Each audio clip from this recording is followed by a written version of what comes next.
Hello. This is technically a part of a series on eigenfunctions of Fourier transform. However, it is a stand-aside topic, so I wanted to at least talk about this interesting idea. So it's related to symmetrization, and the polarization identity. So let's go into that. So I'm going to be using the mathematics convention, which is that the inner product is linear in the first argument and conjugate linear in the second. So if you have some function, some vectors uv and a complex number z, then when you pull it out, it gets z bar like that. But if it was the z on the v, then it comes out as linear without the bar. So the polarization identity. So this is the polarization identity. You have ax, y, and then you have some kind of combinations of some vectors that have basically the same vectors in here. But then instead of x plus y, you have x minus y, and x plus iy, and x minus iy. So if you want to write this, you can write this as 1/4 sum of k equals 1 to 4, or I guess 0 to 3 if you want. And then you do the inner product of a x plus I to the ky, x plus I to the ky. And this is another way of writing ax and y. So to talk about this polarization identity, we're going to think about a way of thinking about it in terms of symmetrization. So we'll be thinking about this thing on the right-hand side, and how is this thing related to that? So let us think about some kind of function f of v. So v is just going to be some vector space, and we're going to be writing f of v in a way where it's written as a sum of 4 things. So what are these 4 things? Well, a is going to be some constant, so it's going to be a constant function. L of v is going to be a linear function. It's linear is C linear, what I mean by that. What it means is that if you do L of z times a vector, then any complex number will come right out. Here, C from V to Z is conjugate linear. What it means is that it's R linear, which means that Z can come out as long as it's a real number. So if you have a real number times V, then that real number will come right out. However, if it's a complex number, it comes out with a conjugation bar.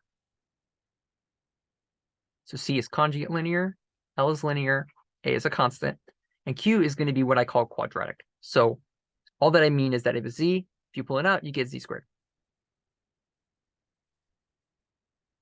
Basically, with a function of this form, we're going to do is we're going to be thinking about some nice symmetrization properties, which will give us the polarization identity as a consequence. So as an example, suppose we have y, and it's going to be mapped to this function here, which is going to be our f of y. And it's going to be a, x plus y, x plus y. And why did I choose this particular function? Well, the reason why I chose this particular function is because that's secretly what all these functions are. It's all of these functions with different y's. So here's applying, this is f of y here, by definition. This is f of negative y. Oops. Because there's a negative y on both of them. This is f of iy, and this is f of negative iy. So in some sense, I'm averaging f over these different things where I put the different powers of I on the y's. But it's not just an average. There's also negative signs. There's i's and negative i's. So in some sense, it's kind of like some kind of symmetrization technique thing. It's if you think about the things that we talked about in the earlier parts of the series, with the symmetrization and finding different eigenvalues and such, then you can see there's a lot of relationship between that. However, we're just going to think about this right now. And if we take this and we decompose it, then we'll see what we get. So let's break out what this is. So if you do ax plus ay and then x plus y. Now, if you break it up, so typically you can kind of do it all in your head, so to speak, where you do ax is going to hit x. That's axx. Oh, so this is a mistake. This is a typo. There should not be an a here. It's still constant, which I say it's constant here, because there's no y's in it. However, I made a mistake when I did the foiling. You have ax and y, that's this. You have a, y, and y, that's this, and then you have a, y, and x. Now let's think about this. As a function of y, it's conjugate linear over here. So as a function of y, this is conjugate linear function. As a function of y, y is on the linear side, and a is just some linear operator. So this is going to be linear. This right here is quadratic because if I do a, z, y, where y is a vector and z is a complex number, then if you pull the z out here, you have z coming out here. A, y, y. So you don't get z. So maybe in my definition of quadratic, let me put absolute value bar here, because that's the kind of quadratic that I have in this example. So I have my constant here, I have my conjugate linear, I have my linear, and I have my quadratic. So conjugate linear part, this is this right here, where the y is over here, and we have ax plus y. This is the thing that's on the left-hand side of the polarization identity. That's this right here. It's a function of y, that's what this is. This right here is conjugate linear. That's the thing we had over here. Conjugate linear part. And what kind of nice properties does this out of it? What kind of symmetrization properties? Well, if I do c, z, y, z is the complex number. I put the z here on the y. It's going to come out of the conjugate linear side with a z bar. So this is z bar c of y. Now, if z has absolute value 1, then z bar is the inverse of z, 1 over z. So if I put this over here, I get z, c of zy is c of y. So this is like an identity for c.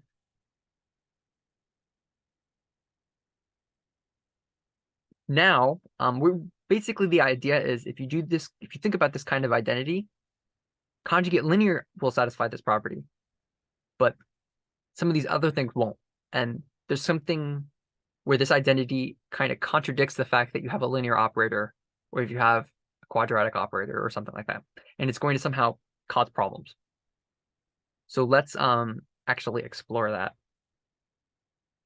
And before I do that, I wanted to mention something briefly, which is that if you add, no, I mean, let me just do this symmetrization. If you have some nth root of unity, so let me assume this is not equal to 1. If you have an nth root of unity, so omega to the n is 1, we're going to define this symmetrization here. So what is this symmetrization? Well, I have some function on my vector space to complex numbers. And what I'm going to do is I'm going to do things that don't mess with the conjugate linear function. So it satisfies this property here. See, I have complex number here with absolute value 1, complex number with complex number 1. I mean, absolute value 1. And I'm going to average over all these different ones. If f is conjugate linear, then f omega, which is this new operator, f of v defined to be this, is just f. The reason is that each of these is just f, and then you're averaging over all of them. And the reason why we're averaging over all of the powers of it is because in general, equals 0 to, or 1 to n, I guess. Doesn't really matter. This is 0 in general if you have just some n, in general nth root of unity. If you add over all the powers, you get 0. So if there are any phases here, in general, so we'll go through over the examples in a second. So we have n here. So f is going to be mapping v to c. If this is just any function, then f omega is not going to be a conjugate linear function. It's going to be conjugate linear in a certain sense. What we're going to see is that this f omega is kind of conjugate linear. It's conjugate linear as long as you're thinking about powers of omega. So let's see that. If you have f omega of omega v, then what is that? Well, by definition, it's this where I plug omega v into it. So here's omega k, like here. And I just plug omega v into here. Now, when I simplify this, well, I'm not really simplifying anything. So let me combine these two. I get omega to k plus 1. Now, I have omega k plus 1. I basically want to do some kind of index shifting here. So I want there to also be an omega to the k plus 1 here. But because I only have it only because I only have an omega to the k here, I have to then divide also by an omega in order for these to cancel. So you get an identity. Okay, so I have this going from k to n, k equals 1 to n. If I do it, if I think about what's actually happening, so if I define j to be k plus 1, then j is going from 1 plus 1, which is 2, all the way up to n plus 1. Now, n plus 1, if I have omega to the n plus 1, because omega to the n is just 1, omega to the n plus 1 is just omega. So j is going from 2 to n plus 1, but it's really going from omega squared dot dot dot omega to the n plus 1, which is omega. So I'm actually just the same thing as omega squared omega to the n. So basically, when I have this shift, I'm summing over an orbit.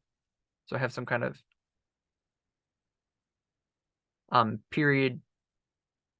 periodic sequence of complex numbers or something. And so this is omega here. And I'm adding over all these. And basically, I'm just starting.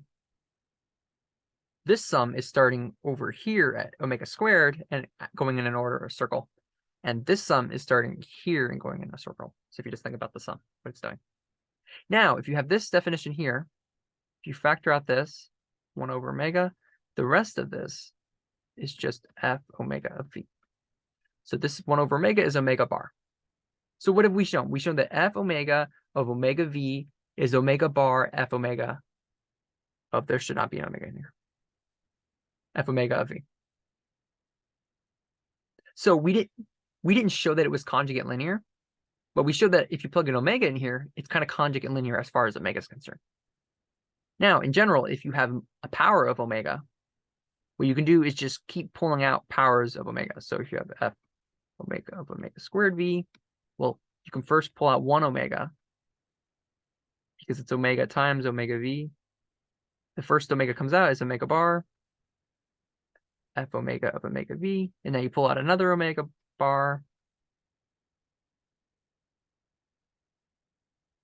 And you see here that you have omega squared, and then f bar squared is just omega squared bar.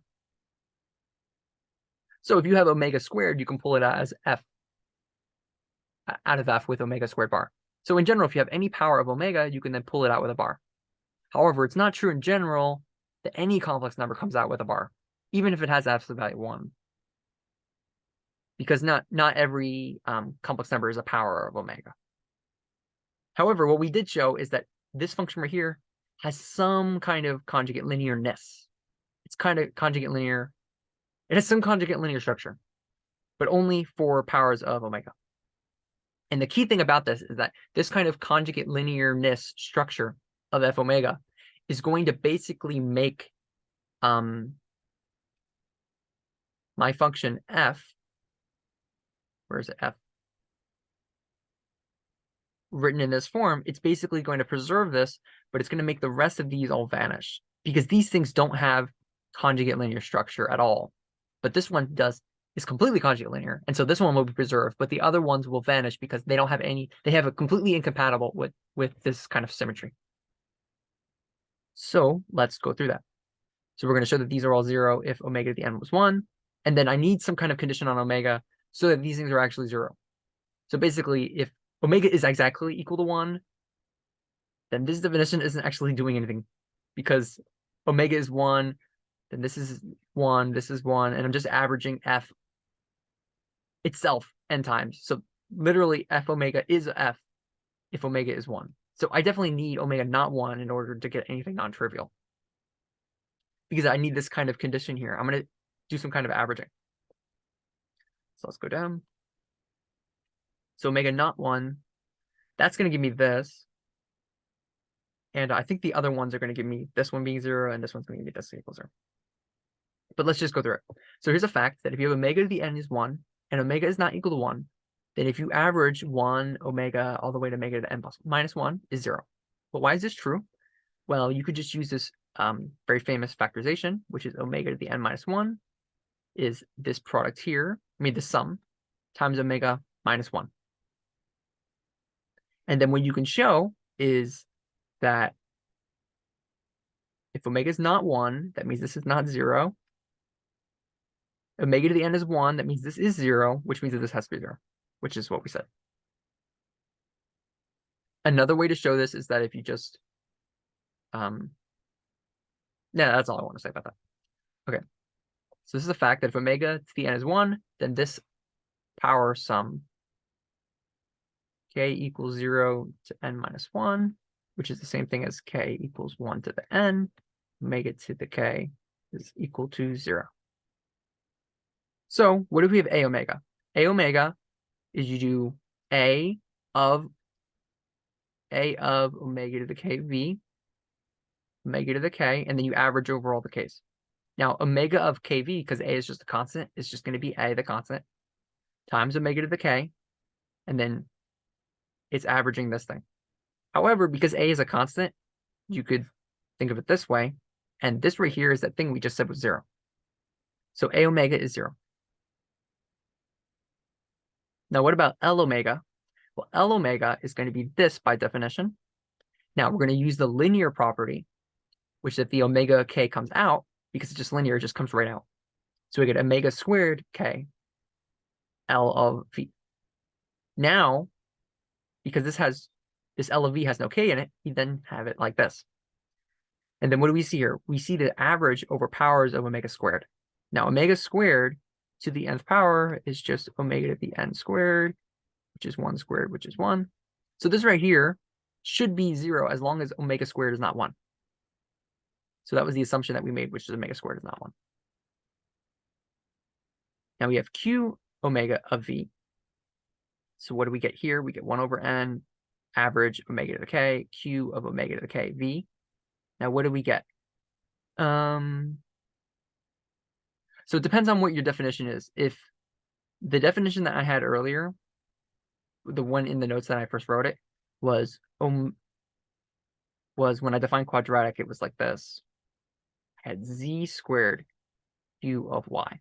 Now if I had z squared q of y, which is the thing that I have written here, what happens is if omega k, it comes out as a square, so I get omega cubed times k.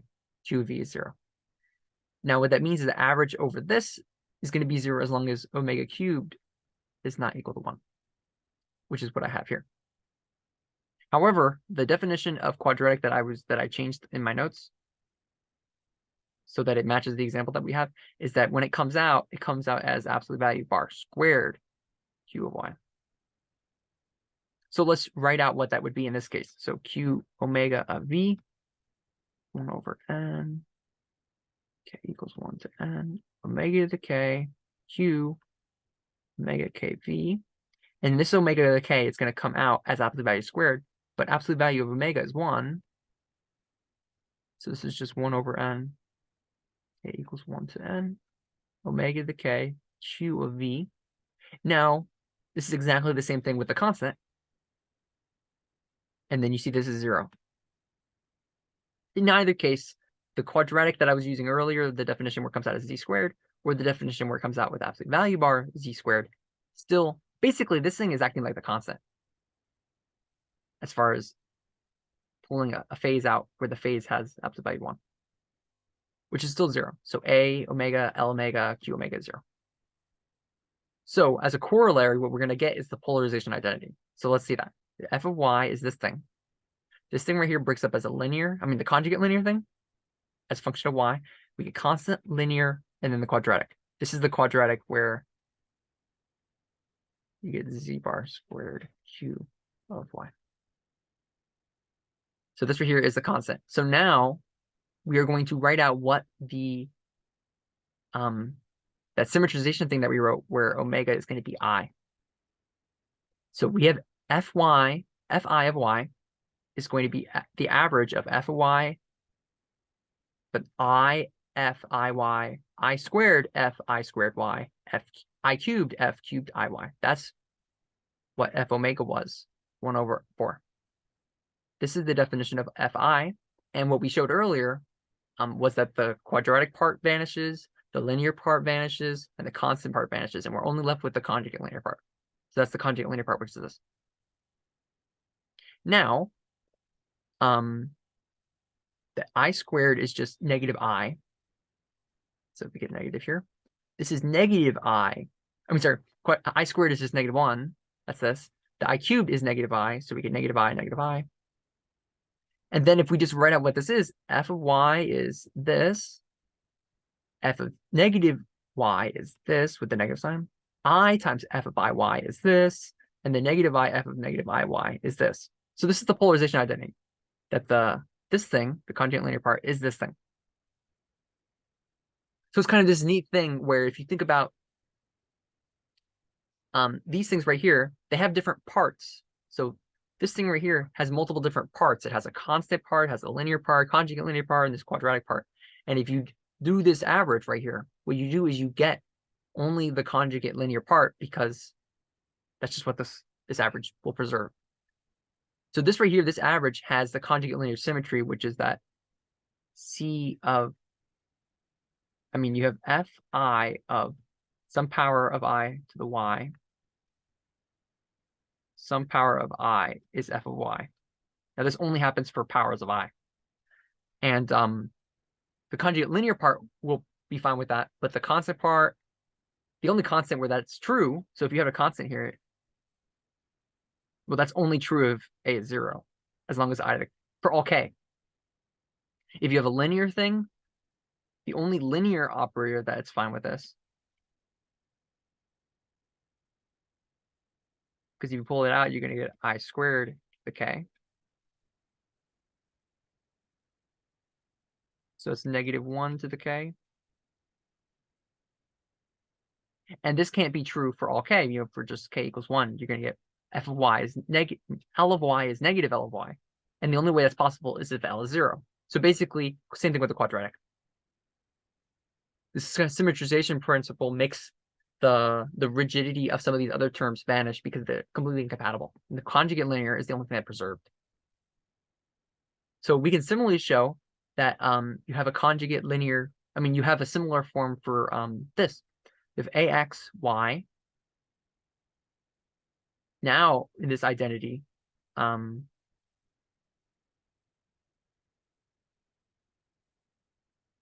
what do we have here? So this is going to be an identity where instead of thinking of it as a function of y, we're going to think of a function of x. So this is going to be linear in x. And now what we're going to do is have the phases on the axis. However, what you see here is the difference between this and the other polarization identity is that we have a negative I here and we have an I here. This is an I and a negative I. So we see is, well, why is this small difference? The reason is that this thing is linear in x. So we need the symmetrization property of a linear operator, which is if z comes out. So if z has absolute value 1, and the z comes over, it's z bar L of zy is L of y. So we're going to need z bar when we do this average. So this is z bar, and this is the I, so this is I bar. This is negative I, and this is I bar. So basically, you just need this symmetrization property, and that's going to cause the linear part, this, to be maintained as a function of x. However, the conjugate linear part, the constant part, the quadratic part, they'll all vanish. So let's see that. So consider f of x to be this definition here as a function of x. And what do you get? You get some constant. That's the ayy. You get a linear term, which is the axx. You get a quadratic term. I mean, conjugate linear term, which is going to be ayx. And you get a quadratic term, which is axx. And the quadratic term is that same definition where, I mean, the x, where the z comes out with absolute value squared. Now, L of x is axy, which is linear. A is a constant, C is conjugate linear, Q is quadratic.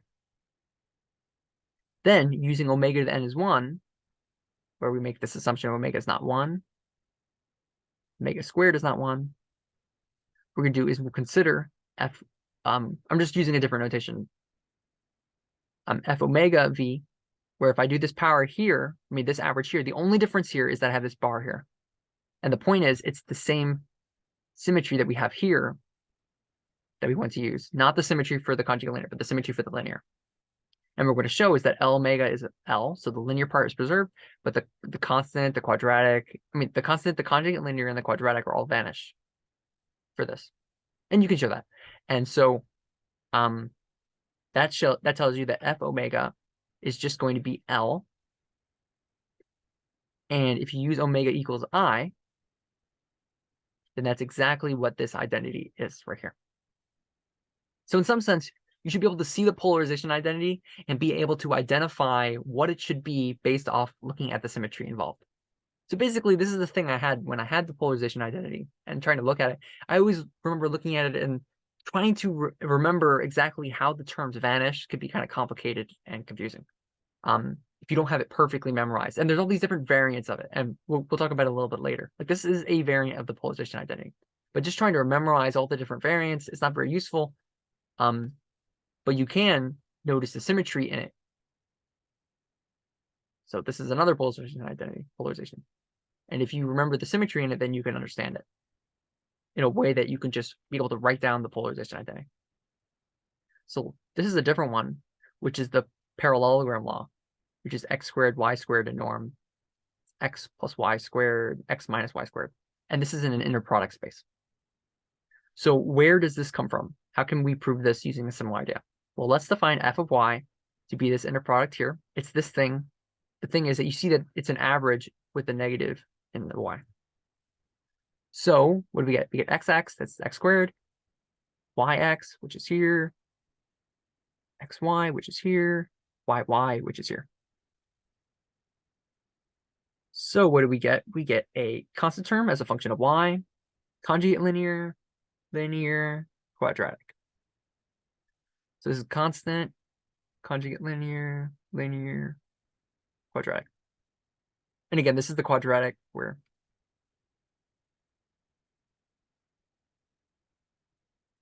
now technically speaking, the quadratic that I defined earlier with this, just the z squared is fine as long as z is a complex number, but that's not what we're doing. Anyway, z is a real number. So now what we're going to do is we're going to consider this symmetrization, which is f plus y is 1/2 f y, f minus y. So it's kind of like the example that we had, but the omega is going to be -1 instead of I. Then what will happen in our symmetrization? So basically this function makes this right here makes the function even. It makes f plus of y is the same as f plus of -y. Because if you plug -y into here, it just basically interchanges these two. So what we can show is that the constant, well, that function is already constant. So it's going to be even already. The quadratic part is already even because if you plug in a negative sign or a positive sign, it comes out and then nothing changes. The linear and conjugate linear are both R linear. These are both R linear. So if you plug in a negative y, if you plug in a y here and a negative sign, the negative sign will come out and then they'll cancel. So C plus and L plus are both vanish. So what it tells you is that F plus is the constant plus the quadratic. Now, what is F plus? F plus is this thing. The average of x plus y squared and x minus y squared. And this right here is equal to the constant plus the quadratic. And that's a polarization identity. So as a remark, in a certain sense, these symmetries just capture the fact that when you prove the identities, there's a whole bunch of cancellations that happen.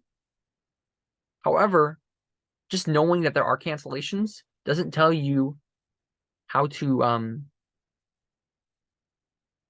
come up with the identity in the first place. Like, so if you just see this identity, you might get stuck with trying to remember exactly what it is. However, it doesn't give you an understanding of the identity. That's the idea. You can verify it by just plugging and chugging and making sure all the things cancel properly. But being able to understand that there's some kind of nice structure in the symmetries, it's very nice to understand. Also, it's also useful. This is the reason why I kind of got into this, which is that in mathematics and physics, people use different notations for the inner product.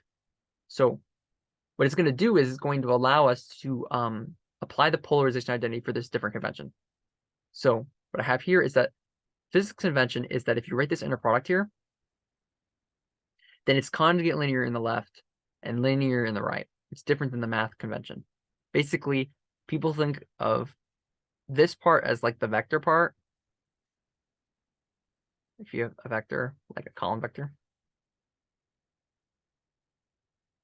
And if you have a row vector, well, you don't think of a row vector as just a row vector. You think of it as a column vector with a conjugate. So this right here is conjugate on the left and linear on the right. And if you do this inner product, it's with the bar here, conjugate linear. And so this is going to give you a number, and that's how the inner product works. And it's kind of like a natural way of thinking about it. And I'm technically a fan of the physics convention. The bra and ket notation is very useful. So anyway, that's just a remark. And so the point is that if you have this different convention, it means the polarization identity is technically going to be different.